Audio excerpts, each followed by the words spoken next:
আলাইকুম বন্ধুরা, আমি ফয়সাল আহমেদ। আপনারা দেখছেন আমার চ্যানেল কারাটে বয় ফয়সাল। চলে আসলাম একটা নতুন ভিডিও নিয়ে। আজকে আমাদের ক্লাস ভিডিওর 8তম ক্লাস, 8 নাম্বার ভিডিও আজকে। গত ক্লাসে আমরা গিদেন ব্রাইট শিখেছিলাম, যেটা ঠিক এভাবে করতে হয়।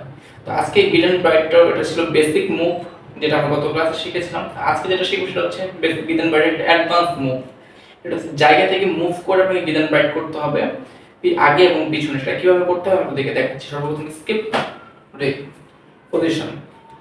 আপনি এই পজিশনে থাকবেন। এখান থেকে আপনাকে এক পা পিছনে দিয়ে প্রথম গিদেন বাইট করা শিখতে হবে। কারণ শত্রুপক্ষ যখন আপনাকে আক্রমণ করবে, আপনাকে জায়গা থেকে একটু মুভ করতে হবে।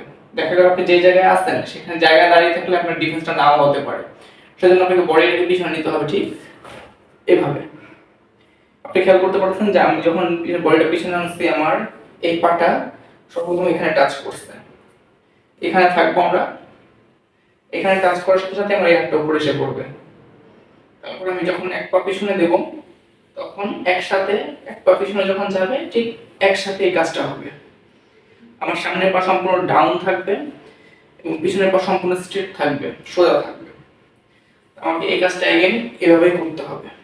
দেখুন, এটার অর্থ হচ্ছে শত্রুপক্ষ আমার দিকে আক্রমণে আসতেছে, আমাকে কিক করার সাথে সাথে আমি ডিফেন্সটা করলাম, ওর পাটাকে আমি ব্লক করে দিলাম, ঠিক এভাবে।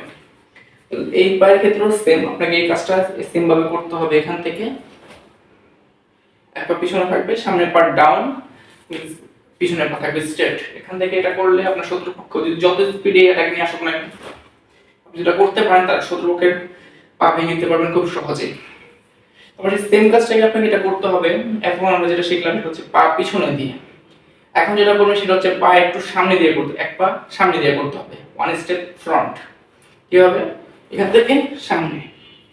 গত প্র্যাকটিসটা আমি দেখিয়েছি যে এখান থেকে পিছনে যেতে হবে। এখন যেটা করবেন এখান থেকে সামনে।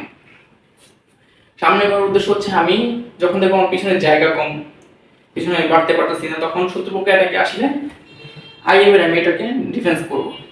শত্রুপক্ষের একটা আলাদা ইম্প্যাক্ট পড়বে, যাতে শত্রুপক্ষ খুব সহজে ঘায়েল হয়ে যাবে। আত্মরক্ষার ক্ষেত্রে এটা খুবই গুরুত্বপূর্ণ একটি কৌশল। অবশ্যই আপনাকে নিয়মিত ভাষায় প্র্যাকটিস করতে হবে যদি এই কৌশলটা আয়ত্ত করতে চান। অবশ্যই এটা যদি একবার আয়ত্ত করে ফেলেন, তারপর আপনাকে 20 থেকে 50 বার প্র্যাকটিস করতে হবে নিয়মিত। তো বন্ধুরা, এই ছিল আমার আজকের ভিডিও। ভিডিওটি যদি ভালো লাগে থাকে অবশ্যই একটি লাইক দিবেন, কমেন্ট করে জানাবেন কেমন হয়েছে এবং শেয়ার করতে ভুলবেন না। আর আপনারা যারা আমার চ্যানেলে নতুন আছেন অবশ্যই চ্যানেলটি সাবস্ক্রাইব করবেন, কারণ আমি নিয়মিত class video, karate class video, boxing class video এবং ওয়ার্কআউটের ভিডিও আপলোড করে থাকি। আর আমার ফেসবুক পেজ আছে, সেটার নাম কারাটে বয় ফয়সাল। তো আপনারা চাইলে সেখান থেকেও আমাকে ফলো করতে পারেন।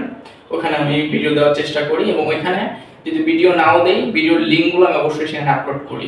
তো বন্ধুরা, তো আজকের মতো এই পর্যন্তই। সবাই ভালো থাকবেন। আসসালামু আলাইকুম।